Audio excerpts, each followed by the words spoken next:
2019년 6월 6일은 제64회 현충일입니다. 현충일이라고 하는 기념일은 나라를 위해 싸우다 숨진 장병과 순국 선열들의 충성을 기리는 날입니다. 문재인 청와대 대통령이 추념사를 읽었습니다. 이번 행사는 광주도 아니었고 대전도 아니었고 서울 동작동 국립서울현충원에서 거행을 했습니다. 문재인의 추념사, 그 전반적인 느낌은 다음과 같았습니다. 우선 글 전체에서 분열된 사고가 빼곡히 자리 잡고 있었다. 그런 것입니다. 분열된 사고라는 것을 시각적으로 표현하면 이렇게 됩니다. 자동차의 유리창이 있죠. 그것은 안전유리라고 합니다. 그래서 그것이 부서지게 되면 어떻습니까? 아주 산산이 부서지면서 고르게 어디 하나 큰 조각이 붙어 있는 곳이 없는 그런 상태로 부서지게 됩니다. 꼭 그렇게 산산이 부서진 사상이 꽉 들어차 있는 글이었다. 이런 느낌을 받았습니다. 예를 들어서 앞부분을 보자면 첫 번째 문장 제1문부터 제13문까지만 보더라도 놀라울 정도로 어쩌면 이렇게 산산조각이 난 글이 있을까, 이런 느낌을 받게 되는 그런 글입니다. 이 부분에서 열 몇 가지 내용을 뒤죽박죽 나열을 했는데 도대체 문재인의 생각은 무엇인가? 그것을 알 수 없는 글이었습니다. 예를 들면 이렇습니다. 문재인이 쌀 한 컵을 양푼에 갖다 부었다. 이렇게 우리에게 이야기를 했다고 칩시다. 그러면 그 양푼 안에는 쌀 한 컵이 들어 있어야 하겠죠. 그런데 그것을 들여다보니 그 안에는 돌, 낙엽, 지우개, 크레용, 압정, 나사못, 머리핀, 마우스, 고형 비료, 먹, 참빗, 집신, 이런 것들이 함께 담겨 있는 것입니다. 그 각각은 나름대로 용도가 있는 것이죠. 모두 쓰레기는 아닙니다. 그렇기는 하지만 그것이 쌀 한 컵을 담은 양푼 속에 있는 것은 있을 수 없는 일이죠. 바로 이번에 분열된 사고가 보인다 하는 글이 이러했습니다. 여러분이 청와대에서 직접 확인을 해 보아도 좋겠습니다. 그러니 이 글을 보면 이게 뭐야? 도대체 무슨 이야기를 하려는 것인가? 이런 느낌을 받게 되는 것이죠. 그런데 이러한 현상은 추념사 끝부분까지 계속 나타났습니다. 그래서 문재인의 극히 분열된 사고를 볼 수 있었다. 그렇게 이야기할 수 있겠습니다. 이번 문재인의 추념사를 보면서 혼비백산이라는 말이 떠올랐다. 이것도 아주 특이한 그런 부분입니다. 추념사에 있는 혼비백산, 이 느낌은 어떤 것과 연결이 됐느냐 하면은 문재인이 공포를 느끼고 있는 것 같다. 글을 본 느낌입니다. 예를 들면 이런 것이죠. 파멸에 대한 공포심. 그러니까 국민의 마음이 떠난 것을 눈치채고 지푸라기라도 잡으려는 것처럼 보였다 하는 것입니다. 그것이 어떤 모습으로 나타나느냐. 글이 쉼없이 귀를 쫑긋거리고 꼬리를 흔들고 그러면서 미소를 보여주려고 한다. 이런 부분에서 나타납니다. 이 경우 미소는 즐거운 미소, 편안한 미소가 아니고 필사적이고 절박한 미소, 그렇게 이야기를 해야 하겠죠. 예를 들면 이런 내용이 있다 하는 겁니다. 최명신 장군 이야기를 소개했다. 최명신 장군이 어떤 인물인가? 물론 널리 알려진 그런 군인입니다. 그런데 특히 유명한 것은 지만원의 시스템 클럽 대표인 지만원 씨가 대단히 존경하고 좋아하는 그런 군인 가운데 한 사람이다. 이런 것으로 또 유명한 그런 인물입니다. 그런데 그런 최명신 장군 이야기까지 장황하게 소개를 하고 있는 것이죠. 굳이 지만원 씨 관련해서 그렇다는 것이 아니고 그 말은 곧 최명신 장군을 소위 좌파라고 하는 측에서 증오하던 대상이었다. 이런 점에서 그런 이야기를 하는 겁니다. 그렇지만 공포를 느끼고 미소를 보이려고 하는 문재인 씨. 이번 이 상황, 이번이 아니고 지금 이 시대의 흐름은 애교 떨어서 될 일이 아니다 하는 겁니다. 이제 닥쳐올 것은 쓰나미이기 때문이죠. 그것을 아직도 문재인 씨는 모르는 것 같습니다. 문재인은 이번 추념사에서 진보 세력에게 등을 돌렸다. 이것을 알 수 있습니다. 일부 그 언론에서는 이것을 가지고 통합이니 화해의 제스처니 이런 이야기를 하고 있는데 추념사를 읽어보면 이것은 칼날 같은 그런 부분이다. 그것을 알 수 있습니다. 그 내용을 살펴보기로 하죠. 문재인은 이렇게 이야기를 했습니다.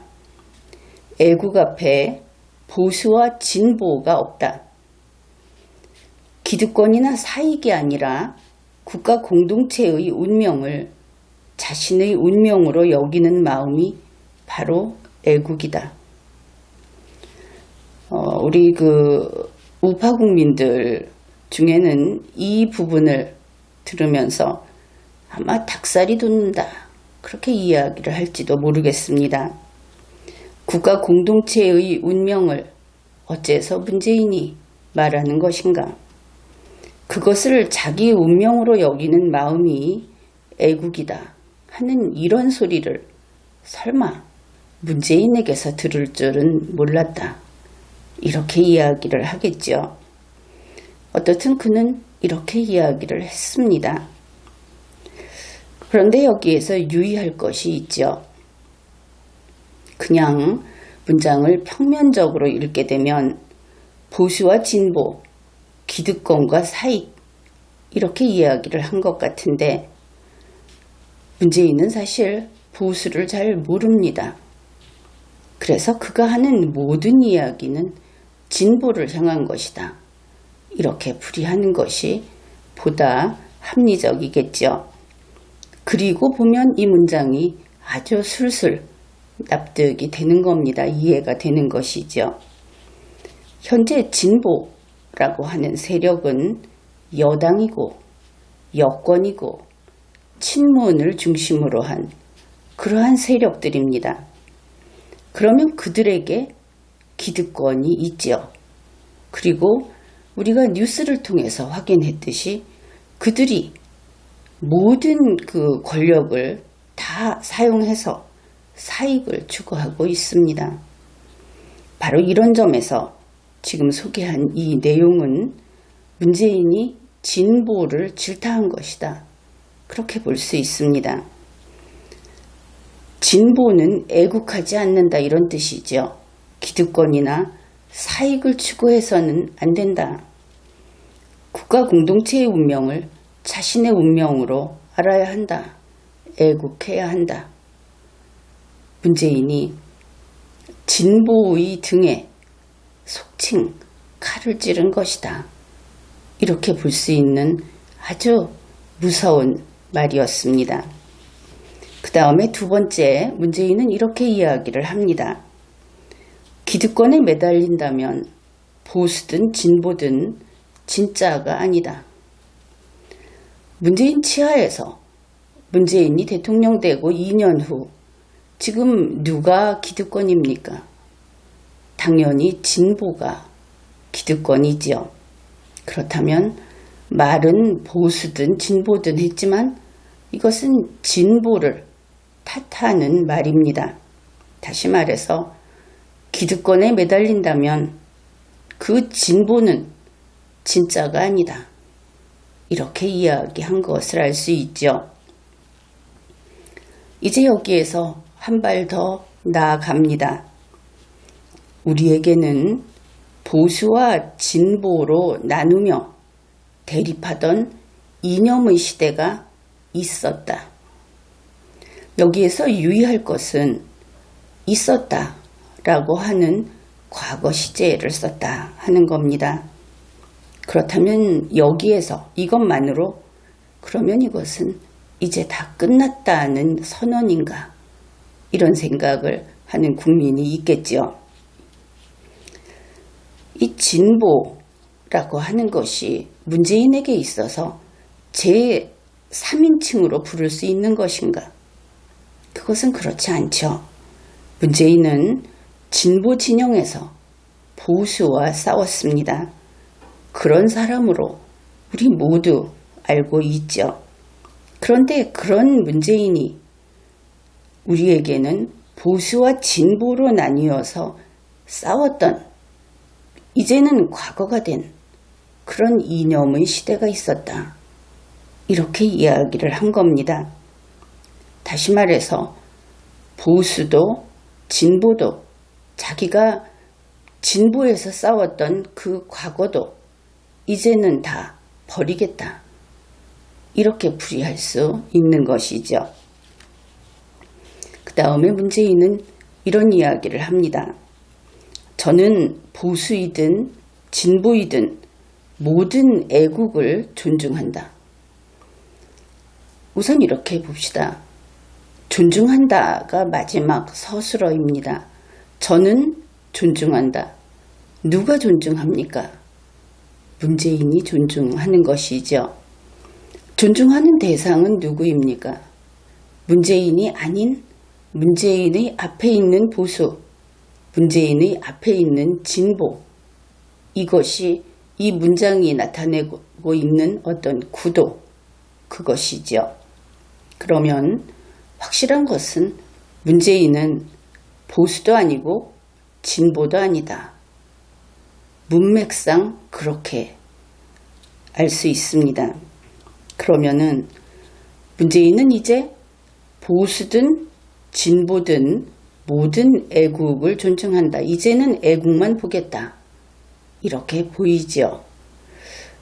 그러면 이것을 우리가 평면적으로 문장만 보면 이렇게 되는데 이 정치 세력이라고 하는 것은 좀 심하게 말해서 목숨 걸고 싸우는 그런 어떤 그 힘의 충돌입니다. 이 말을 진보의 입장에서 듣는다 하면 어떻겠습니까? 이것은 명백한 배반입니다. 다시 말해서 문재인이 진보와 인연을 끊었다. 이런 뜻이 되는 것이죠.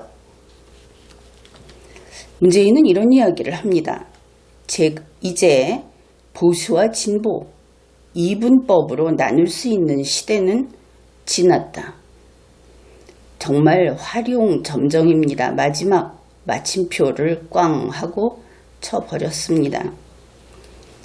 여기에서 이 문장은 다음과 같은 세 가지의 의미로 풀이가 됩니다. 첫째, 문재인은 진보가 아니다. 문재인은 보수와 안 싸운다. 이제 문재인은 진보와 남이다. 이것이 사실이든 거짓이든 그가 밝힌 글에 담겨 있는 내용입니다. 이번 추념사를 보면 문재인은 사람들의 환심을 사려고 온갖 선물을 다 주겠다고 하고 있습니다. 첫째, 공무수행 중에 사망한 자, 그는 계약직이든 비정규직 근로자이든 다 거기에 알맞는 연금도 주고 이런 지원을 해주겠다. 공무원에 대해서도 경찰 사망자, 소방관 사망자, 군인 사망자 이들에 대해서 연금을 인상해주고 의료 지원을 해주겠다. 그런 법안을 마련을 하겠다. 다시 말해서 돈 주겠다. 죽기만 해라. 공무수행 하다가 죽기만 하면 돈 주겠다. 아마도 문재인 씨가 줄 수 있는 선물은 이런 류의 것밖에 없는 것인가. 우리 입장에서는 그렇게 참 난처한 인물이다. 이런 생각을 하게 됩니다. 그런데 이 부분에서 그렇습니다. 국민들에게 환심을 사려고 공무수행하다가 죽으면 이렇게 잘해주겠다. 그런데 그것이 무슨 뜻인가? 우리 국민 한 명 한 명을 붙들고 한번 질문을 해보자 하는 겁니다. 앞으로 죽어서 이 돈 받고 싶은 사람이 있겠느냐? 마치 이 부분이 죽을 사람 모집하는 것처럼 들린다 하는 것이 문제다 하는 겁니다. 국민은 돈이 없어도 살아서 자유롭게 자기 삶을 누리고 싶어 하지요. 문재인은 그것을 모른다 하는 겁니다. 국민은 가난하더라도 자기 가족이 살아있기를 원합니다. 가족이 죽어서 연금 받는 거, 유공자 칭호 받는 거, 그거 원치 않죠. 가족이 같이 살아가는 것, 그것이 가장 그 가족이 원하는 것이다. 이것을 문재인은 모르는 겁니다. 그 다음에 이것은 장차 유공자가 될 사람들에 대한 안내인데 지금 현재 유공자인 기존 유공자들은 어떨까? 이 말 듣고 기존 유공자들도 싫어한다 하는 것을 또 문재인은 모른다. 그것을 알 수 있습니다. 사람의 문제를 설명하기는 어려우니까 어떤 과학적인 그 실험을 하듯이 설명을 해보기로 하죠. 컵에 순도 7%의 금가루 물이 들어있습니다. 여기에 순도가 좀 낮더라도 넣어주겠다. 맹물도 넣어주겠다. 이런 이야기를 하는 것으로 바꿔서 표현을 할 수 있죠. 그러면 어떻게 됩니까? 순도가 더 낮거나 혹은 맹물 이것을 붓게 되면 그 컵 안에 금가루 물은 더 농도가 옅어지겠죠. 아무도 환영 안 한다 하는 겁니다. 이것을 역시 문재인은 모른다. 그 다음에 문재인은 사람들의 환심을 사려고 해외에 있는 독립유공자 유해 봉환을 계속하겠다. 그가 독립유공자이든 나라를 지키던 장군이든 어떻든 사망자인 것은 분명하죠. 사망자의 유해, 그 사망자의 유해를 데려오겠다, 실어오겠다. 그것이 문재인이 국민에게 지금 이 위기 상황에서 공포심을 느끼면서 그래서 환심을 사려고 내놓는 것이 고작 이런 것이다. 그렇습니다. 그 다음에 더 이해할 수 없는 것이 국가유공자의 집을 알리는 명패를 집 밖에 붙여주겠다. 이제 마음에 드는 사람들 훈장 주다가 훈장은 어차피 집에 있으니까 대문 밖에다가 명패를 붙여주겠다. 이러는 겁니다. 그가 말하는 국가유공자는 독립유공자 그리고 그 유족, 참전용사, 상위군경, 민주화운동 유공자, 특수임무 부상자 이런 사람들이라고 합니다.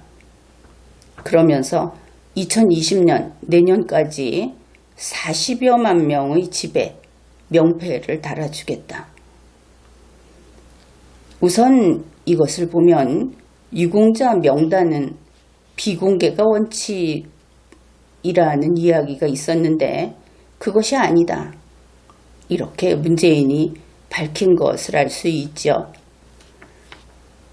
그 다음에 이렇게 특정인을 대통령인 공무원이 지정을 해서 문 밖에 명패를 달아준다. 이것이 법적으로 어떤 의미가 있는가? 그는 이렇게 하면서 다음과 같은 이야기를 했습니다. 가족과 지역사회가 함께 명예롭게 여겨라.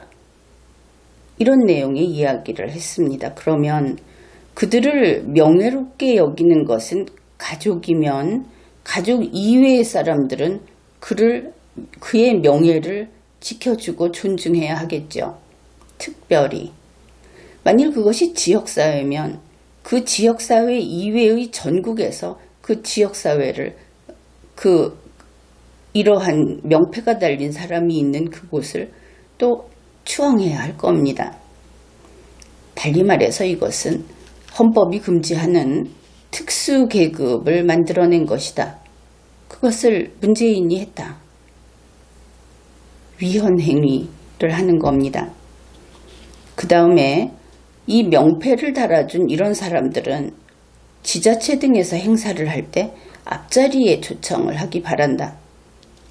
그것이 각 독립유공자면 독립유공자, 또 참전용사면 참전용사, 이래서 지금까지 다 초청을 했겠죠. 그런데 굳이 이렇게 이야기를 한다는 것은 언제나 앞자리에 앉혀라 이런 이야기가 될 수 있겠습니다. 역시 특수계급의 탄생이다. 그것을 문재인이 만들었고 문재인은 오늘 헌법을 위반하는 행위를 했다. 이렇게 평가할 수 있겠습니다. 문재인은 국가유공자 묘지를 앞으로 많이 설치하겠다 그랬습니다. 결국 시체 가져오고 묘지 늘리고 죽으면 돈 주겠다. 모든 것이 다 죽음과 연관되어 있죠. 어떻든 무엇이든지 원하는 것을 다 해주겠다 하는 그 문재인. 그런데 그가 제시한 것은 정책이라든지 이런 좀 다수 국민과 관련된 그런 것이 아니고 너에게 떡을 하나 주겠다. 모든 것이 1대1의 그 점단위 관계다. 사적이다. 개인적이다. 이것을 알 수 있습니다. 그는 이렇게 소소한 이야기만 했습니다. 문재인은 이렇게 사망자만 챙기는데 우리 국민들은 죽음을 좋아하지 않습니다. 이런 면에서 문재인은 국민의 마음을 모르는 것이죠. 그러니까 국민의 마음이 문재인을 떠난 겁니다. 그래서 이번 문재인의 그 현충일 추념사 그것이 아주 묘한 기류를 나타내고 있고 역시 쓰나미를 어렴풋하게나마 예감하고 있는 것이 아닌가 이런 느낌을 받았습니다. 지금까지 리걸마인드 연구소였습니다.